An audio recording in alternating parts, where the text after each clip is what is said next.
Hey guys, welcome back to the podcast. Today we will be talking about UVA versus William & Mary, the upcoming football matchup on October 7th. Should be a good one, but before we get into this episode, I just want to thank all of our supporters and fans. I know it may not be a lot right now, but we appreciate every single one of you who's supporting us, and I especially want to thank you guys for 268 subscribers on YouTube. We really want to keep growing, and we really appreciate everybody who subscribes on YouTube, and I hope some of y'all come and listen to these podcasts. But without further ado, let's get into it. So, first of all, I want to say though I am a William & Mary fan, at some points I will be biased. It's just how it's gonna work. But I'm going to really try to kind of look at the big picture here and try not to be as biased in situations. Because, it all really comes down to who actually wins the game on that day. So, I would say first I need to recognize the fact that it is that the FBS and FCS are very, very different levels of football. As you already know, they're both Division I, but there's a reason there's two subdivisions. It's just because one of the divisions can't keep up with the other, and, there's a reason why William & Mary is in the lower one. There's a reason why UVA is in the higher one. So I don't want to disrespect UVA at all because, obviously, they have done something that William & Mary can't, and they've won a New Year, or they haven't won it, but they've been to a New Year's Six Bowl. They've been to a ACC championship football game, which, to be honest, I'm not sure William & Mary would ever do if given the opportunity to play in the ACC. So just wanted to recognize that real quick. But here's some key factors I would say to start this out. I feel like William & Mary is only going to really improve, maybe decline a few areas, but overall, it's definitely going to be mostly improvement, especially on the defensive side of the ball, where they're pretty much losing nobody. Whereas UVA, I wouldn't say they're going to be worse because, to be honest, I don't know if there's much worse than what they were last season. I do understand they won 3 games, and I do understand they didn't get to finish their season completely. But really, that offense was atrocious, like really, really bad. And really, the defense is the only thing that kept that team kind of functioning, if you know what I mean. And so I wouldn't say they're going to be worse, but I wouldn't say they're going to be much better, especially with losing a lot of key pieces that they were fortunate enough to have last year. Obviously, they're losing many key players to the portal, and Nick Jackson. My friend is a UVA fan, Preston, who does the podcast. He doesn't like Brennan Armstrong after this year, so I'm sure he wouldn't consider this a key player. But he transferred to NC State. Obviously, he's gone, and he would have started again for UVA if he had stayed. Obviously, you've got a bunch of corners and receivers hitting the portal, so really, a lot of guys who, if they stayed, would definitely make a huge impact for this team going forward. But unfortunately for them, that is not the case, and they're going to have to kind of start over. Obviously, you got the question mark kind of at QB. Obviously, for me, not a UVA insider, so I'm really not sure who's going to start. If I had to put money on it, I would say that Jay Wolfick would start for the Cavaliers, but it's going to be interesting. Obviously, you got Tony Muskett coming in from Monmouth in the FCS. He was a really, really good player in that subdivision, and obviously rooting for him as he is from the CAA and never got the chance to play against him, but sort of glad we didn't have to. So obviously I'm excited to see where that ends for UVA, but really Jay Wolfick hasn't maybe started a game or two because of injuries, but really never had the opportunity to actually, start the whole season being the guy for UVA, and it's it's kind of unfortunate because after 1 year and with this new transfer portal, UVA is pretty much screwed in my mind. I feel like, you know, it's really they're really gonna have to um, make the right decision on this quarterback because I can tell you something. UVA is not in a position where they can, mess up that decision and then come back and still be fine. Because if they mess this up, it's really really over. Especially when they're just lacking at so many other places. Um, so I'm gonna jump over to what we can expect from William Mary next year overall, and the number one thing is William and Mary's defensive line will be out of this world, amazing, amazing, amazing. So William and Mary has two guys, Nate Lynn and John Pius.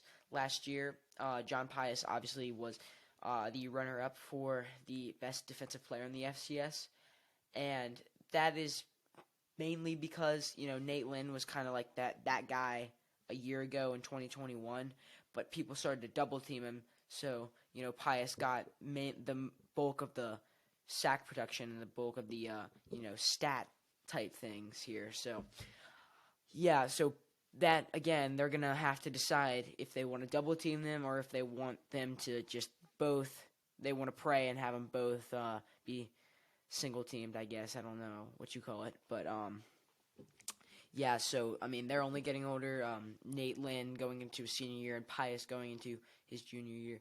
Those two players are easily could be, I wouldn't say high level, but they could definitely play FBS football at a solid level. But obviously for Nate Lynn, it's kind of too late. Pius, though, if he has another great year, I wouldn't see why he wouldn't transfer, to be honest. But, it's all about the brotherhood at William & Mary, I guess you could say.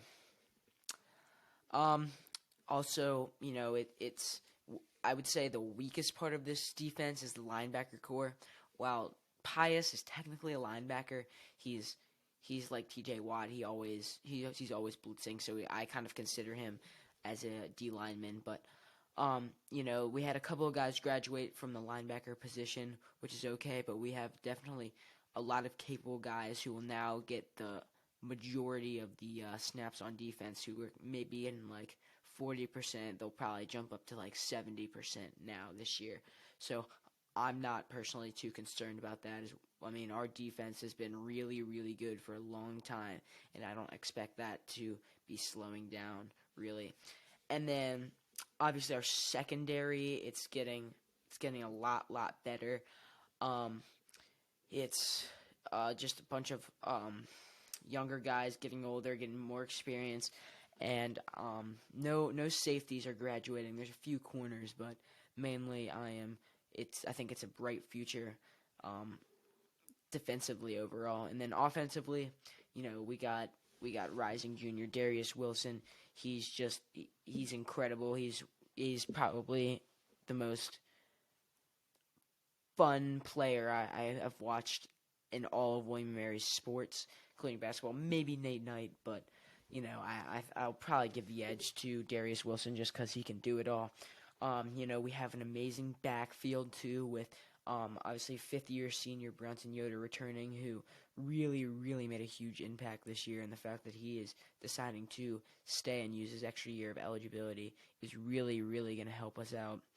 William Mary's always been sort of a running team, or not always, but with Darius Wilson and stuff, we've kind of been a running team and stuff. But having them both back is gonna keep our scheme kind of in order, and that way, we're easily a threat both on the ground and through the air. And speaking of which, our wide receivers, again, only getting better, except for the graduation of Kalen Newton. He will definitely be missed. Transfer in last year really made a big difference for our team, and made some really great catches. He was just an amazing player, and sad to see him go. But guys like JT Mayo, who's now a rising junior, we'll get to see a lot of him, and he's been really promising. And a lot of other guys who can get the job done. And I feel like last year we didn't really need like the star power of a receiver.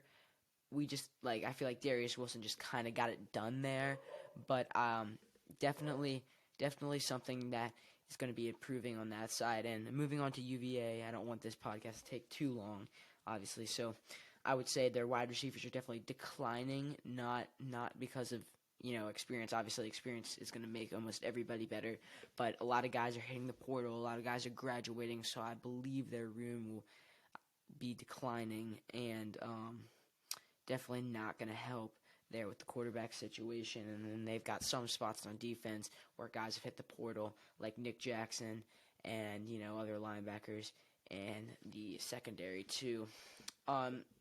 Just to emphasize this again, I feel like they're sort of poor options at QB is what I wrote on here, but obviously you've got an inexperienced junior quarterback, and then you've got a guy who's experienced at the FCS level, Tony Muskett, but has no real experience at the FBS level. So, I wouldn't say poor choices because, but I would say there's definitely going to be some decisions to be made in that area. And if neither of those guys are going to really work out for them, it's definitely not going to help that they don't have the best receivers either. Obviously their O-line was atrocious last year, and I assume it will be this year. I don't see why it would really improve at all. And then this is a part where I don't want people to get mad because I wrote down in here poor recruiting. And look, I get William Mary isn't like a big recruiter. Like, we probably get 2-3 stars, but I would say for the FCS or the FBS level, they were kind of on the lower end. They ranked 62nd and have 23 stars currently in their class coming in. I'm sure a good chunk of them will start after losing a bunch of players, but obviously it's hard to throw in some guys like that just to start in a Power 5 conference, and that's going to be kind of difficult. Just to get perspective on how poor it is, I guess. Campbell, who's a CAA team, ranked 92nd in all of Division I football and recruiting with 18 3-stars, and that's incredible. So really, the difference of 2 3-stars that's all that's really separating UVA and Campbell. And let's not forget, Campbell committed a 4-star quarterback last year, and when's the last time UVA has committed a 4-star quarterback? I don't know. So, yeah, I guess that's what it is there with the recruiting. And then I would say kind of mixing them together, I think Mike London kind of will outduel Tony Elliott. I feel like from what I've seen, first I want to say, I know Mike London failed at UVA. It didn't work out there. But he really knows how to get the job done on the FCS level. Obviously, he has the national championship to his name and has been able to get his teams to various playoff games and win some FBS level games too. So I feel like what I've seen so far, Mike London obviously got within like 3 years, took William Mary from really kind of bad program, like we didn't know where it was going to go at this point, to 6-5. Wow, it's a huge turnaround. And then to 10-1 in the regular season, winning the CAA, and then going all the way to the FCS quarterfinals. Fortunately, getting knocked out there, but still, it's just the turnaround that Mike London has been able to do has really shown me, his ways of coaching. And then Tony Elliott obviously can't really judge a coach after 1 year. But from what I've seen in year one, it was just a mess. Like, sometimes you can tell, like, even if a coach does bad in the first year, you can tell if they're going to be good. And I feel like you could see that almost with Mike London.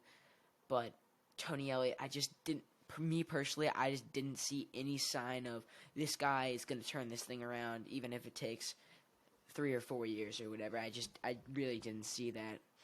And I guess my last kind of point before I talk a little bit about the game, I guess, is that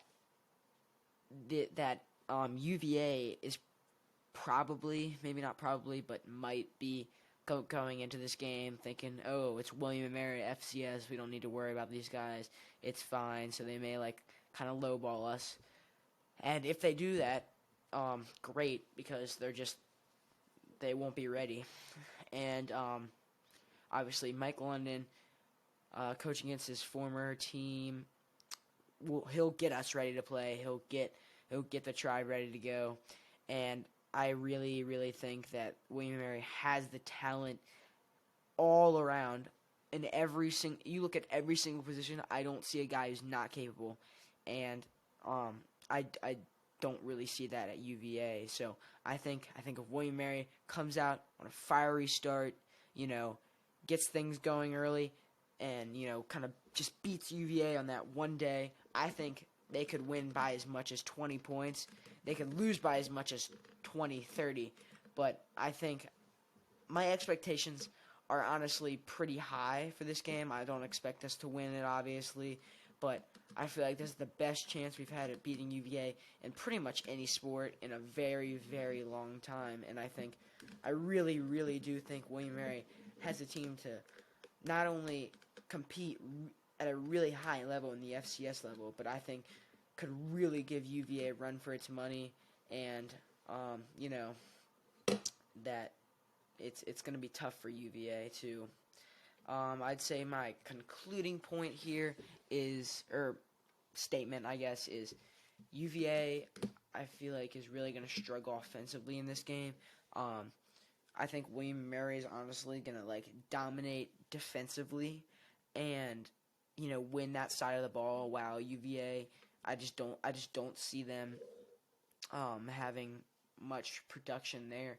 I kind of wish this game was the first game of the season, just because I know Mike London would get us ready to play, but it gives UVA 5 weeks to figure out what they're going to do offensively, and that kind of gives William & Mary a disadvantage in my opinion.